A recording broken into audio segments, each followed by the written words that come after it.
Elizabeth, we've got a couple of questions here for you. The first one is, I have a client who is constantly touching everything in his environment. He does this in all environments. For example, at the dentist's office, he used to touch things on the receptionist desk as well as the dentist's tools. This no longer occurs after mom started taking along highly reinforcing activities to do while waiting.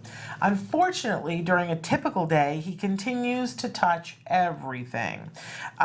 He goes into his parents' room, goes through their cabinets, goes into teacher's room at school, reads the papers. In general, he has a hard time with inhibiting, which we are working on. Any suggestions?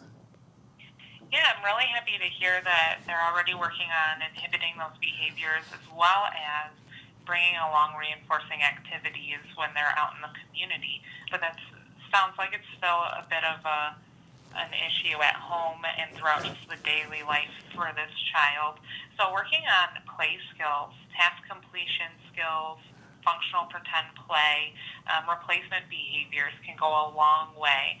Looking at what activity can we keep busy with for 10 minutes and be productive while mom and dad are able to cook or pay bills or get something done that they need to get done.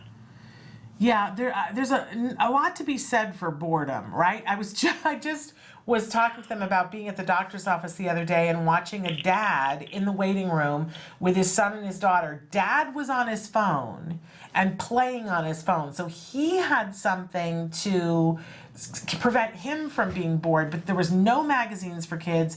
The thing that was on the television was a very dry explanation of what they do in a colonoscopy, which I don't know any kids that are going to be super interested in that. There was nothing for the kids to do. There was nothing for them to even look at. So the one little one just kept getting into trouble. And I kept thinking, why is the dad not getting that he would be bored if he were sitting there without his phone, but he has a phone and the kid has nothing. And eventually the kid started getting into things that he shouldn't get into in that room. And I thought, well, of course, because he's bored. He doesn't have anything else to do. There's nothing else to interest him. So I love the idea of teaching play skills to this little customer, and so that he has other things that interest him, because otherwise what else does he have to do but to go through everybody's stuff, right? Yeah, we can't blame him. He's bored. Yeah. Yeah. Something to do. Right. And if there is a sibling involved too, then including that sibling in some social play can be fantastic.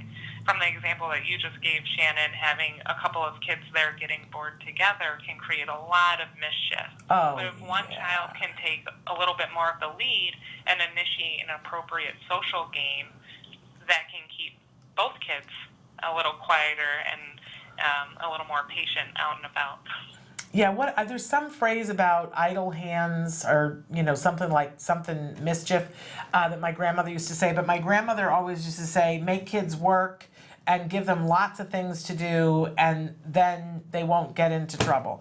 And I think that that's probably true for our kids as well as it is for, if they have something else to do, then going through the teacher's papers is not going to be more reinforcing once they know how to play a game and see what that reinforcement is.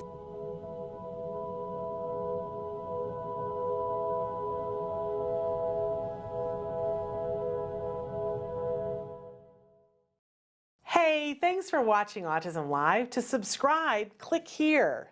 And if you'd like to check out some more of our videos, click here.